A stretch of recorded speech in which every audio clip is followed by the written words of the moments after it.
From the moment the first whispers broke through the noise of the sports world, something felt different. Something felt heavier. Rumors didn't just float, they struck like lightning, jolting everyone who followed women's basketball. Word spread that Caitlin Clark, the brightest rising star the sport had seen in decades, had finally reached the limits of what she could silently endure. After months of absorbing hits on the court, carrying the league's ratings, surviving online vitriol, and maintaining a calm smile through storms that would have crushed most rookies, she was reportedly pushed too far. Not by trash talk, not by physical play, but by something that cut much deeper.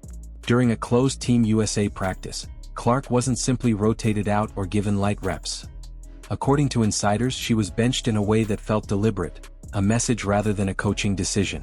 What should have been an honor, a moment she had dreamed of since childhood, became a public humiliation with no explanation and no protection from the very system she was representing.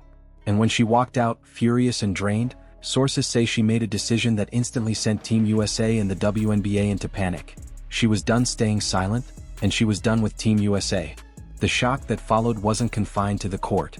It reverberated outward, through front offices, media outlets, social feeds, and locker rooms packed with veterans who suddenly realized the gravity of what had happened. Clark, the engine driving the league's ratings, merchandise sales, and global attention, had drawn a line in the sand. And the WNBA, already struggling to balance its old guard with its new wave of talent, suddenly found itself scrambling to contain fallout it had helped create. For months, fans had sensed the tension. They saw every cheap shot she absorbed, every late whistle, every snub she endured. But what they didn't see, what happened behind closed doors, was far worse. That practice session revealed more than just a questionable rotation. It exposed the deep fractures that had been forming beneath the polished surface of women's basketball. The first crack appeared long before the benching, before the hip check, before the viral controversies. It began with what many still consider the biggest roster mistake in modern sports: Clark being left off the original Team USA Olympic squad. When the official roster dropped, fans couldn't believe it. The biggest name in the sport, the player selling out arenas from coast to coast, wasn't selected. The committee hid behind a familiar shield: experience. They said she needed more time, more seasoning, more patience. But what the world saw instead was a system afraid of change, afraid of the attention she brought, afraid that the balance of power in the sport was shifting faster than the old guard was ready for. That snub set the tone. It signaled to the public, and to Clark, that the establishment wasn't ready to embrace the momentum she carried. Still, she stayed composed. She didn't lash out, didn't question leadership, didn't give the media the meltdown they hoped for. She kept her head down, played her game, and kept growing the league in ways no marketing campaign ever could. She was celebrated by fans, adored by kids, and quietly resented by players who felt her spotlight was unearned. And yet she pushed forward. But the benching, that was different. This wasn't politics hidden by press releases. This wasn't a roster decision wrapped in excuses. This was a message delivered straight to her face: "You're here, but you're not one of us." Insiders say the room shifted the moment she was pushed aside. Coaches avoided eye contact. Players muttered. Staff members exchanged confused glances. There she was, the athlete responsible for the biggest ratings spike in WNBA history, barely touching the floor. It wasn't strategic. It wasn't experimental. It was intentional. And in that moment, Clark realized exactly where she stood in the eyes of those running Team USA. They didn't want her influence. They wanted her brand, her attention, her ability to draw millions of eyes. But they didn't want her to lead. They didn't want her to be the face of the program. They wanted her present but not powerful, visible but not valued. And then came the spark that turned a smoldering situation into a wildfire. Commissioner Kathy Engelbert appeared on national television and poured gasoline over everything. In an interview meant to calm the storm, she smiled through comparisons between Clark's treatment and the Magic Johnson-Larry Bird rivalry of the 80s. She framed the tension not as hostility, not as targeting, not as the toxic environment fans had been criticizing, but as a marketing opportunity, as good business, as something the league could benefit from. And in doing so, she revealed exactly what Clark had felt for months.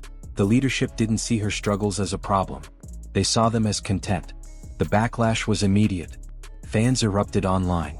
Analysts tore the comparison apart. Even players who had stayed silent were suddenly distancing themselves from Engelbert's comments. The WNBA Players Association, normally aligned with league leadership, released a statement condemning the tone of her remarks. For the first time, The league's attempts to spin the hostility as competitiveness failed. And inside Team USA the environment grew colder. Some veterans felt validated by Engelbert's remarks, believing Clark deserved to be humbled. Others were frustrated that leadership refused to address what was clearly becoming a national controversy. But for Clark, the message was unmistakable. The league's highest authority saw her being targeted as an asset, not an issue. And if she wasn't going to be protected by the people meant to represent her, then she would have to protect herself. But the true divide wasn't just between Clark and leadership, it was within the roster itself. Beneath the smiling photos and rehearsed sound bites, the old guard of women's basketball had grown uneasy with the speed and scale of Clark's rise. They had controlled the spotlight for over a decade, and now here was a rookie whose highlights overshadowed entire careers. Every arena she played in sold out. Every jersey she wore broke merchandise records. Every broadcast she appeared in shattered viewership expectations. To the veterans, this wasn't just a new star. It was a threat to the hierarchy they had built. Comments from Diana Taurasi. The passive-aggressive remarks from Cheryl Swoops. The visible frustration whenever reporters mentioned Clark's name. The eye rolls. The size. The body language. It all added up to something unmistakable: resentment. That tension carried straight into Team USA camp. Instead of building chemistry, practices became silent battlegrounds. Instead of bonding as teammates, veterans formed circles that Clark was kept outside of. Instead of excitement for the future, there was fear. And that fear was on full display during the All-Star Showdown, the moment that exposed everything the veterans hoped to hide. When Clark took the court opposite Team USA, the result wasn't a friendly scrimmage. It was domination. Her pacing, her spacing, her shot-making, her ability to elevate teammates, all of it made Team USA look slow and outdated. And that's when fans realized what the chemistry excuse had been hiding all along. Clark wasn't left out because she wasn't ready. She was left out because she was redefining the standard. She wasn't a liability. She was the future. And the old guard simply wasn't ready to pass the torch. But the humiliation of that game didn't just affect Team USA's pride, it affected their power. They saw the crowd. They heard the cheers. They watched the cameras follow Clark like she was already the face of international basketball. And suddenly, the veterans who once owned the spotlight were fighting to hold on to fragments of it. Add in the Cheryl Swoops controversy, the constant media criticism Clark endured, the way the league platformed voices that mocked her while ignoring the physical targeting she took every night, and it became clear that the benching wasn't an isolated moment of disrespect. It was the final spark in a fire that had been burning under the surface for months. And so Clark walked away. Not in anger. Not in a dramatic explosion. But with the quiet certainty of someone who finally understood her own value. The truth was simple: she didn't need Team USA nearly as much as they needed her. With the next Olympics taking place in Los Angeles, her presence would define the event. Without her, ratings drop. Excitement drops. The global spotlight shifts. And Clark, perhaps for the first time, recognized that leverage. She had given the league everything: attention, growth, energy, momentum. And what had the system given her in return? Bruises, snubs, silence, politics. So she made the decision that athletes rarely make so early in their careers: to protect herself instead of protecting the institution. Her withdrawal sent shock waves through the entire industry.